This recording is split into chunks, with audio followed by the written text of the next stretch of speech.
grab a glass, grab your favorite bottle. Gotta sip it slow, yeah, that's the motto. Get relaxed, no reason to trip. It's the boy Brocky, man, whiskey and kicks. We pour a glass, toss it up. Air Max 1s on my feet, throw them up. Get relaxed, no reason to trip. It's the boy Brocky, man, whiskey and kicks. Kicking game on drinks and libations. Sipping on it slow, keeping with the patience.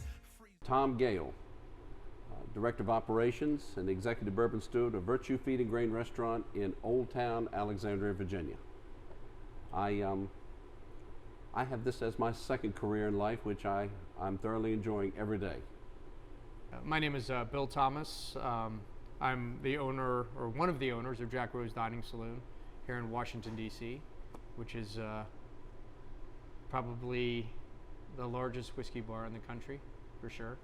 In 2020, we were voted best whiskey bar in the world. So kind of a big deal, considering we didn't have any whiskey left by the time the awards assembly would have actually happened in London. We had sold it all to support the staff, so that's pretty fun. Wow. It's our life. Yeah, for me, it's an everyday coping mechanism at the moment. I've drank more whiskey now than I did pre-COVID, for sure. So, which is hard to beat, but I drink a lot. Yeah. So. I do a lot of tasting. Yeah. It's like you. I do a lot of tasting. Yeah. Nowhere near the amount that you folks have here at Jack Rose. But I don't like anything coming in to Virtue Feed and Grain that I have not tasted that our guest will be experiencing. So I taste considerably. Yeah. I'd say it's the first thing I do almost every morning. I normally, by 10 a.m., I normally get up around 8, and by 10, I'm tasting through new stuff. Today, we started, when you first got here, we started tasting some whiskeys that I'm behind on. I should have been tasting this morning at 10, but I had some other stuff to do. I'm all to help you with your job. Yeah, Bill. I'm not going to let you not get your job done. Yeah, it's just knowing how much to buy of something. I mean, right now, the focus for us is not necessarily and moving away from the need to have the largest selection. What we want is the depth of the whiskeys we love, so we can offer them to the guests at a greater amount of time, maybe a few years, maybe 10 years. I agree. It's not about whiskey's not about like this huge list of whiskey. I mean, that whole thing of the basically the whiskey race that was 10 years ago or 8 years ago, it was such a ridiculous kind of notion. It really is having the best whiskeys, and you can walk into a great bar around the country that has 10 whiskeys, but if they're well selected by someone who cares and knows whiskey, that's all that counts. I couldn't agree more. Yeah. Truly. Quality is going to be remembered when the price is forgotten. And I'd much rather have a small number of good quality whiskeys than I would a large number of, hey, just, well, let's go from A to Z and see what we can fill the shelves up with. Absolutely. No. And they have to, I know at Virtue, they have to hold their own. Yeah. And I'm sure that you have this like we have this. Sure. Every rep in the world, Brocky, they do this to us. You've been there with it. You say, oh, this is the latest, this is the greatest, it's scrumptious, it's this kind of fruit bomb and this kind of, they're going to tell you what you want to hear, but it has to hold its own among the guests you serve. Absolutely. And that's just that simple. Yeah. When we're trying a new distillery, we have a thing where someone has to defend. It's like a court case. Defend. So defend your position. Brittany, Chris, and I will taste through a distillery, and if no one defends it, it doesn't make it to the wall. It's just it's too coveted a space.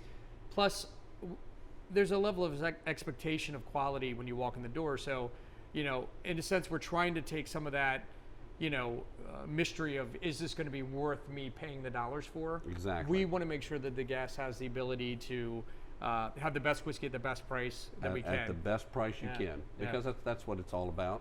So it truly is. Tired. So this is. What are you sipping on right now? What are you pouring right now? So I'm pouring Highwire Distillery out of Charleston, which is made with Jimmy Redcorn, and it's a great new distillery. And when I say new distillery, I would define it as the last decade, something that's opened up in the last decade, or distilleries that started redistilling in the last decade.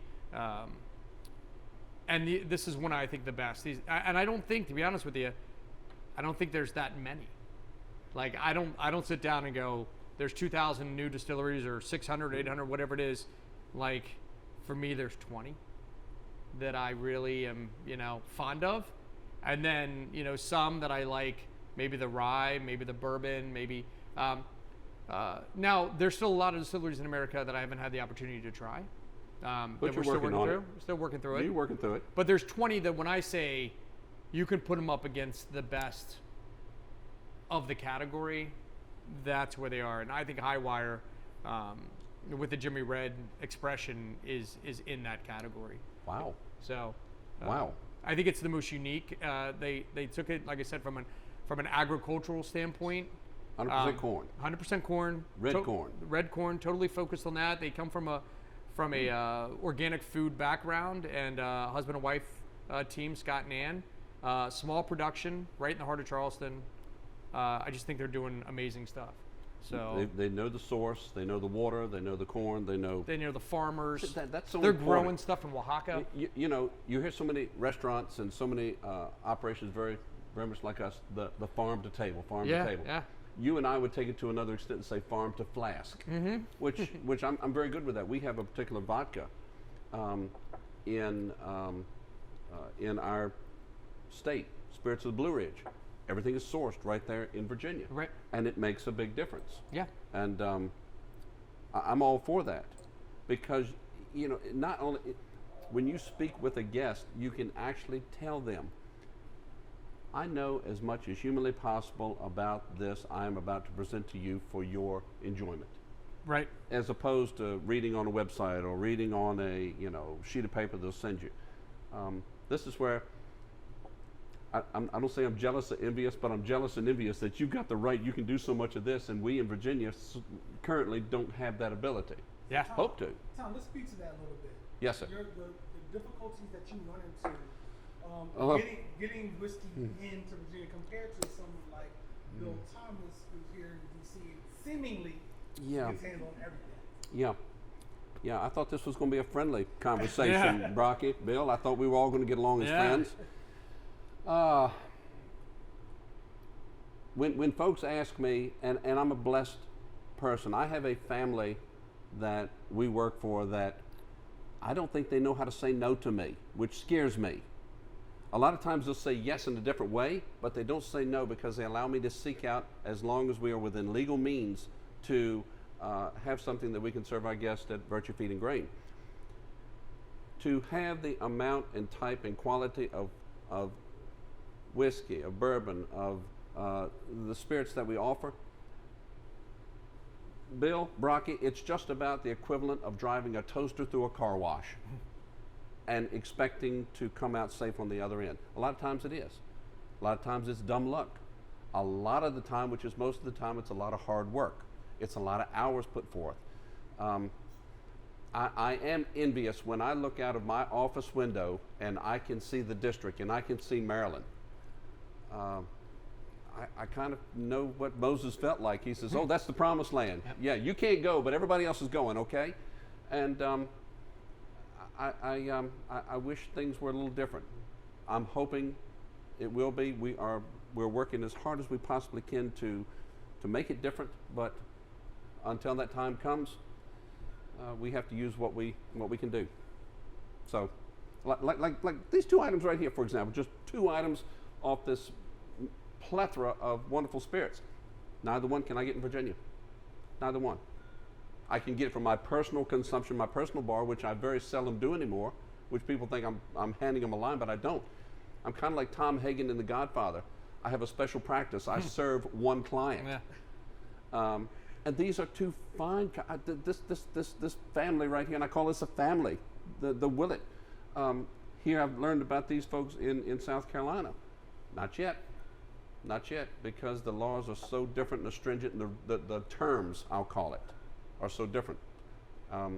This is why I love the idea of coming over in the district and saying, "Hey, Bill, how you doing?" You know? I think the only thing that'll hopefully help you in the future is the fact that you guys are opening up distilleries, and those distilleries will push because they want to get their products out.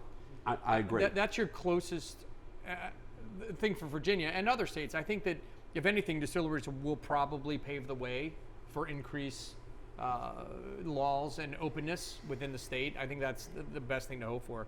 It's really sad because obviously there's a lot of great whiskey being produced around the country that, you know, Virginia can't get and Ohio can't get and Pennsylvania and missed opportunities. Yeah, absolutely. Missed opportunities. It's a situation that I think does not need to exist, but without pushing the limits too hard and without the wrong people watching this little broadcast we're doing, I want to make sure I understand that I honor and respect those decisions. I didn't say I agree with all of them, but I do honor and respect them.